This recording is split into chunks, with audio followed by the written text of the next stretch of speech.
Bonjour camarades, bonjour chers frères et sœurs, et soyez les bienvenus chez vous. Je tenais ce matin à vous dire merci du fond du cœur. Merci à vous qui avez pris de votre temps, de votre énergie pour faire le déplacement du pays des hommes intègres, pour faire le retour aux racines, comme on le dit en anglais, back to your roots. Merci d'être venus.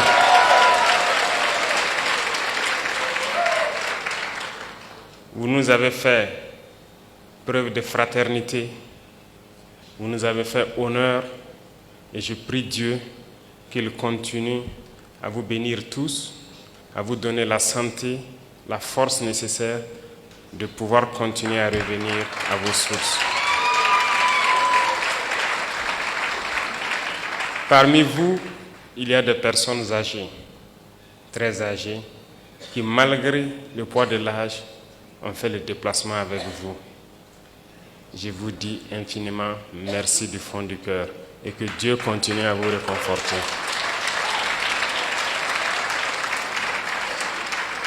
Je suis de bout en bout tout votre séjour parmi vos frères.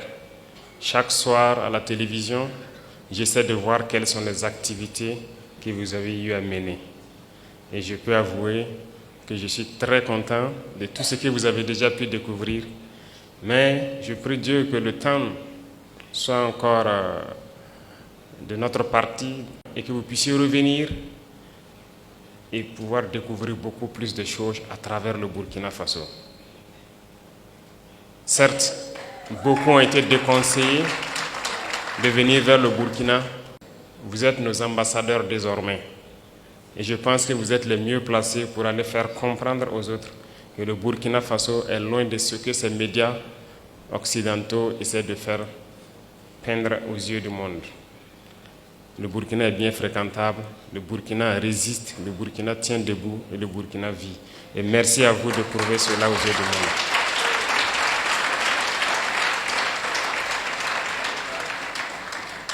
Je vous salue également pour votre détermination à vouloir nous accompagner dans notre lutte, à vouloir donc accompagner vos frères et sœurs ici au Burkina Faso en investissant dans tous les domaines possibles.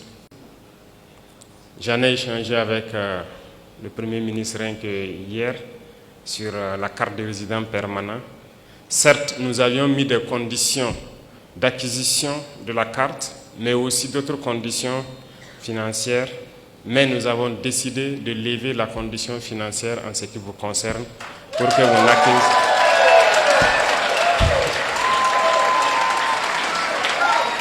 Donc pour vous, il sera question juste de vous en tenir à la question de la carte.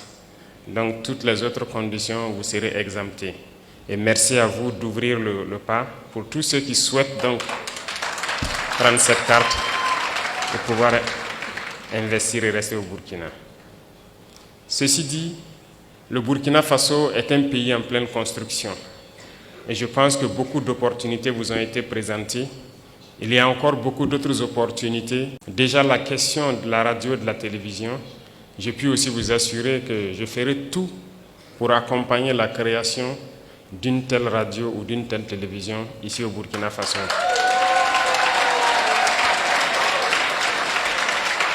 Parce que la communication est une arme et personne ne peut raconter notre histoire mieux que nous-mêmes.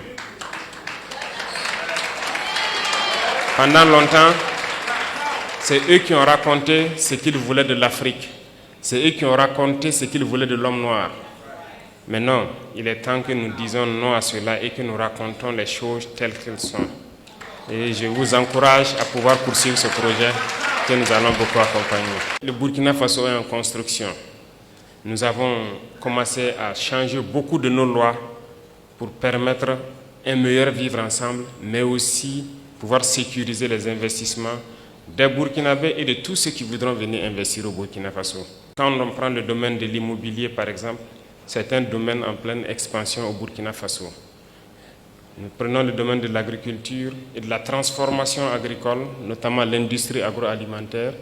l'énergie. Bref, il y a beaucoup de domaines qui sont donc ouverts et nous avons besoin des cerveaux de nos frères pour venir construire ici les industries qu'il faut pour transformer nos matières premières, et c'est nous qui devrons nourrir le monde et non nous qui devrons aller quémander aux yeux du monde.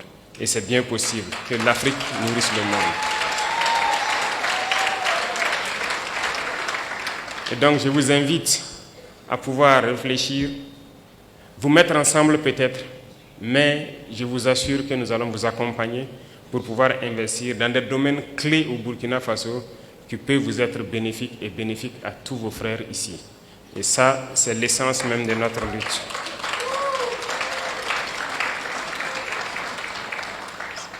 Le ministère des Affaires étrangères va poursuivre ce beau travail qu'ils ont commencé. Et d'ailleurs, je les félicite pour cette initiative avec l'Institut qui a pu donc faire ce merveilleux travail. Continuez le travail de présenter les opportunités pour pouvoir vous guider et vous canaliser vers les investissements structurants et bénéfiques. Et nous allons continuer à suivre ça de très près pour que vous ne soyez pas déçus de votre investissement au Burkina Faso. Reconnaissez une chose, la lutte que nous menons est âpre et c'est une lutte d'endurance. Et vous avez décidé de porter notre message à travers le monde. Nous ne luttons pas pour le Burkina Faso tout seul. Nous luttons pour l'Afrique. Nous luttons pour l'homme noir.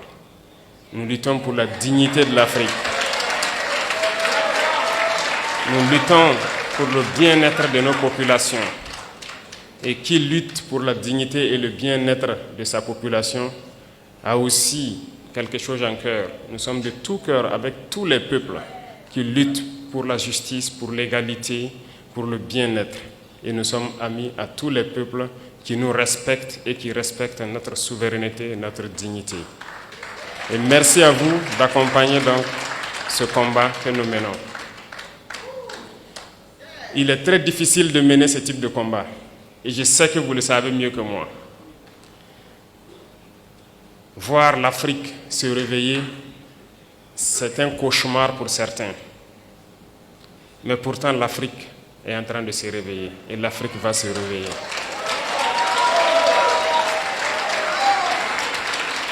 Nous n'allons pas être complices de leur souhait, celui de voir l'Afrique être la réalité de ce qu'eux, ils ont pensé et dit de l'Afrique, notamment une terre d'esclaves, une terre maudite. Nous n'allons pas être complices et les accompagner pour que ce qu'ils pensent soit une vérité. Nous leur dirons que l'Afrique est un continent d'espoir, est un continent combatif et l'Afrique est un continent d'avenir. Et nous allons nous battre pour cela.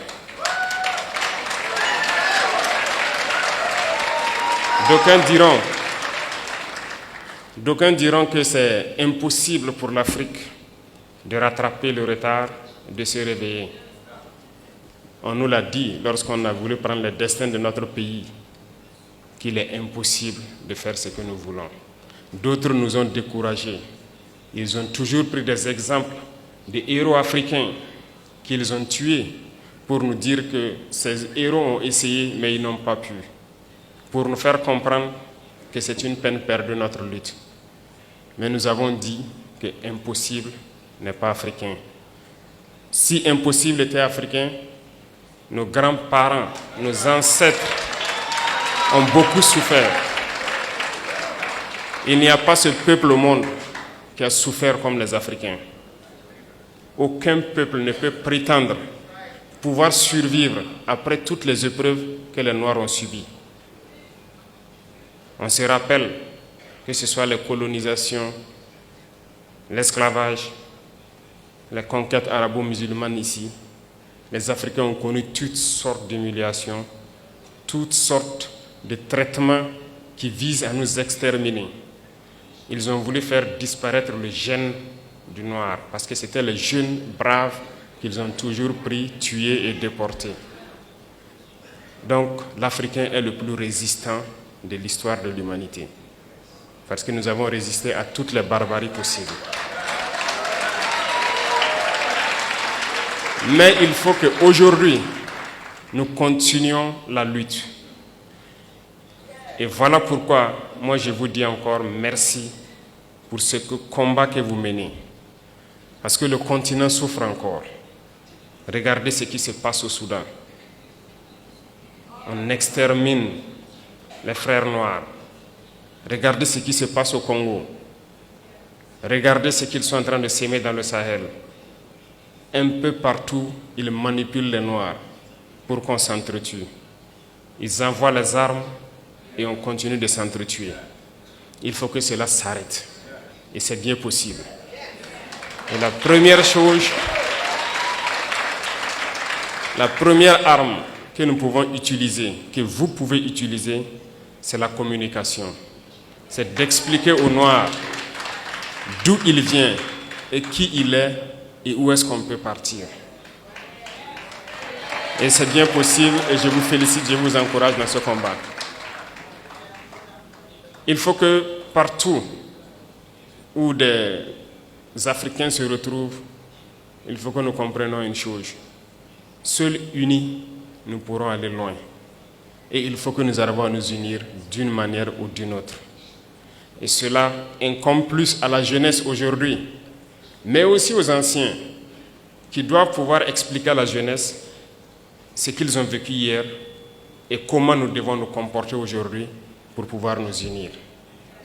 Et je compte sur tout un chacun pour continuer ce combat partout où il est. Parce que nous sommes combattus aujourd'hui par l'impérialisme qui cherche par tous les moyens à nous faire disparaître, mais aussi par nos propres frères. Certains qui sont les valets de l'impérialisme, mais d'autres aussi pour leur simple intérêt. Personnellement, je dirais qu'il y a beaucoup de chefs d'État africains qui ne m'aiment pas. Ils sont très nombreux, qui ne m'apprécient pas. Peut-être parce qu'ils sont jaloux,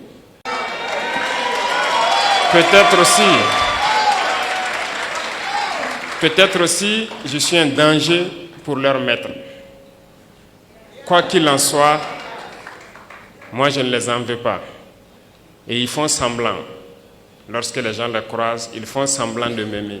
Mais je sais qu'ils sont nombreux à ne pas m'aimer. Mais notre prière est que Dieu les change profondément dans leur cœur. Que Dieu mette beaucoup d'amour dans leur cœur. Pas pour nous, mais pour leur peuple. Pour qu'ils aiment leur peuple. Et qu'ils se battent pour leur peuple. Parce que nous continuerons à prêcher le message pour que leur jeunesse se réveille. Et je prie Dieu que Dieu mette l'amour dans leur cœur, qu'ils aiment leur jeunesse, qu'ils aiment leur peuple et qu'ils se battent pour le bien-être de leur peuple. Peut-être qu'à travers cela, nous aussi nous allons bénéficier d'une once d'amour de leur part. Et je prie Dieu que cela puisse arriver et très vite, que nous puissions voir dans la même direction, voir que nous devons nous battre pour le bien-être de nos peuples, de nos jeunesses, de nos continents, de nos pays.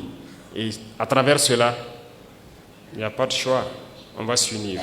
Parce que l'Afrique est immensement riche, nous avons un marché immense et nous avons des cerveaux à travers le monde. Et nous allons faire venir tous nos cerveaux pour travailler avec nous. Et l'Afrique a besoin de tous ses fils, de toutes ses filles pour pouvoir se développer. Et vous portez ce message, vous portez ce combat. Et nous devons tout faire pour que ce combat aboutisse et au plus vite. Ça, c'est très important. Parce que vous devez voir ce combat aboutir dans très peu de temps. Et c'est bien possible. Donc, je vous encourage, je vous félicite pour tout ce que vous faites. Et avant de clore mes propos, je vous invite, à chaque occasion que vous pourrez, revenir au Burkina Faso, parce que nous allons transformer le Burkina Faso, faire du Burkina un exemple pour que les gens voient que c'est possible. Nous allons partir de cette situation de guerre, construire le pays, le rendre mielleux et que tout le monde voit que c'est bien possible et ça va motiver d'autres à se lancer sur le même chemin que nous. Merci pour cet accompagnement.